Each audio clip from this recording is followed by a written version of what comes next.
In our presentation today, we will be using many different modules and theories to support our analysis. The presentation is divided into 4 parts: macro, meso, micro, conclusion, plus a recommendation at the end. In our world, industries are affected by all forces that surround them, and strategic decisions must be taken to make sure that aims and objectives are met. The retailing industry has taken many different forms in the past. On the 1950s, people shopped at downtown. On the 1960s, people shopped in large department stores. Between the 80s and 90s, people shopped on TV. And today, people shop on the web. Asos.com is part of the big fashion retailer industry. And nowadays, this industry is divided into 3 parts. E-tailers, which are the e-businesses that purely use the web as their primary means of retailing. Bricks and clicks, which are the ordinary high street shops that also use the internet for selling goods, and traditional retailers, which are only retailing on the streets like boutiques. Back in 2000, Mr. Robertson, current CEO of Asos, saw that the shopping behavior paradigm was shifting and decided to open an online shop where the latest fashion trends would be available, as well as the clothing that the stars would be wearing on magazines. Since then, Asos has increased its product diversification. In 2004, Asos introduced its own label for women. In 2005, launched its beauty collection. In 2007, introduced its own label for men. And in 2008, launched Asos Outlet. Lastly, in 2009, introduced the Asos Design Store. All Asos products follow the same product lifecycle technique. At introduction, Asos gives a lot of attention to newly launched products by using all channels of information. At rapid growth, they ensure that stock levels meet customers' demand. At maturity, Asos.com will remind its customers about the product existence online. At saturation, Asos reduces the price to clear remaining stocks. At decline, Asos will replace the old product by a new product.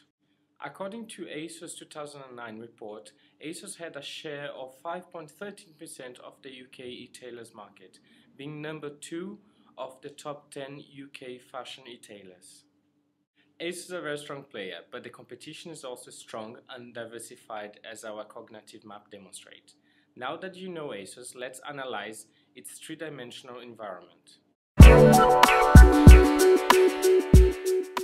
Taking the macro view of the fashion industry, Asos, as any other profit-making organization, is affected by political, economic, social, technological, environmental, and legal issues with repercussions on industry life cycle.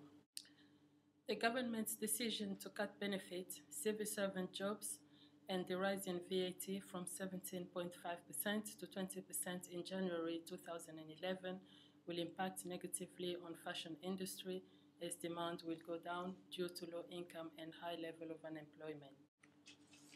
The weak pound is an opportunity for Asos to export more, and the current low interest rate may be favorable to businesses as it will cost less to borrow. This may create an opportunity for Asos to expand. However, the current high level of inflation at 3.3% due to oil price may drive the cost of producing goods high as employees will demand higher wages. The rising level of unemployment and the inactivity among population due to culture of social benefit may also contribute to the decline in demand. Asos is a truly technology-led business, which gives it the competitive advantage over rivals. The incident with ash cloud that happened earlier this year is a good example of how environmental issues can affect the fashion industry. Asos complies with local law where its goods are produced, i.e. India. Failure to comply may cost the business in terms of fines and therefore decrease the profit. Asos, as well as the fashion industry, is in a monopolistic competition because of freedom of entry. There are several similar firms in the market. There is product differentiation, and the impact of output and pricing decisions on competition is not very significant, and there is limited opportunities for economies of scale. The fashion industry life cycle has reached its maturity stage, which means that the declining process is imminent. However, Asos business life cycle is at a growth stage. Looking at Meso's view of Asos industry, Asos needs to find balance in supply and demand, and by doing this, Asos needs to go through the critical factor of success in order to achieve the key factor of success of Asos industry. Factors affecting demand are consumer taste, population, income, substitute price. For example, other retailers selling similar items. Weather fluctuation, for example, unexpected changes within season. Factors affecting supplies are price of factor of promotion, for instance, raw materials, price of commodity, for example, oil price, changes in the level of technology, for example, updates in machineries, and weather fluctuation. As you can see, these are all the critical factors of success and the key factors of success affecting Asos. A very important critical factor is the website. The website is the driving force of Asos. It has to be convenient and accessible, as seen as the Asos website. Another important critical factor is the availability. There is a wide range of choice available to customers. Asos only advertise clothing on their website that is currently in stock, so what you see is what you get.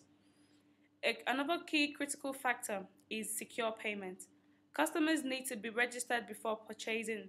Therefore, they can keep track of their status of their orders. Built-in technology ensures credit card details are kept safe. Taking a micro view of Asos, a SWOT analysis can help explain its growth and success, but also suggests areas it should consider for improvement. The main strength of the organisation is its excellent reputation, which gives it a competitive advantage over other online retailers and high street stores. The McKinsey 7 model can be used to outline areas Asos have managed successfully to aid their strength.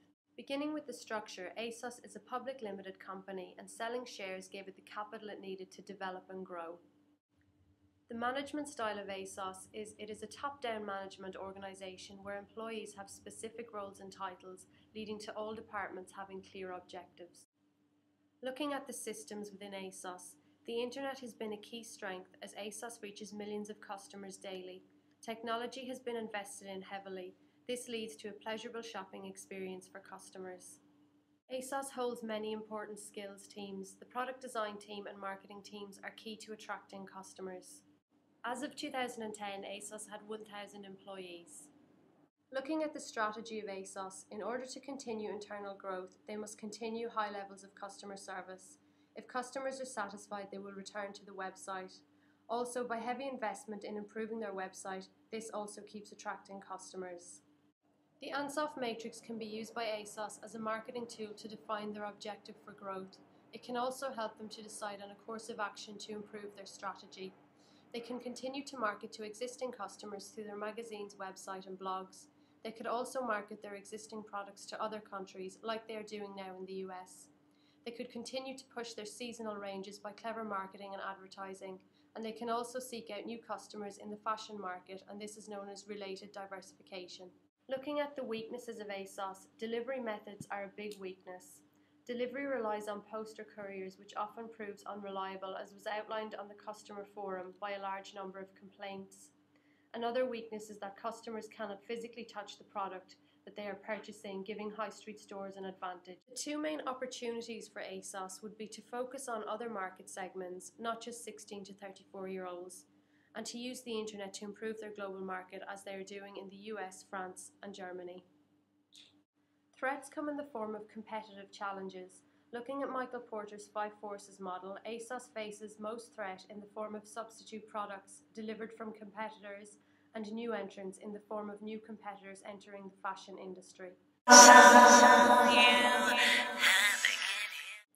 In our current times, there is no success without strategy. In a macro level, we have seen that the environment has an impact on all businesses. Asos could, however, turn some of the government decisions into opportunities to expand its businesses.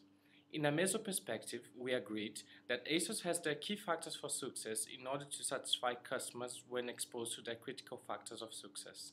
Consequently, the strategy of organic growth has shown substantial results by meeting the customer needs and increasing shareholders' profit.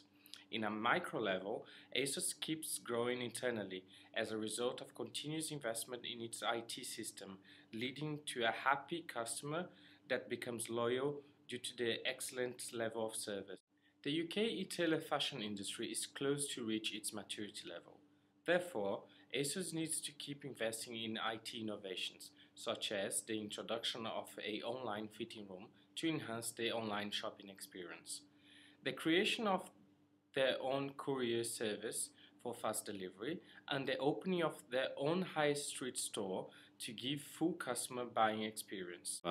Asos must take in consideration the recent changes in government, which is promising a lot of job cuts.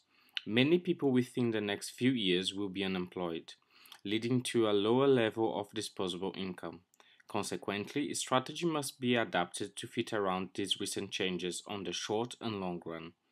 Our recommendations should be implemented in order to improve services and stay ahead of competitors. But the time of implementation is crucial, and it must match all variables affecting the fashion retail industry.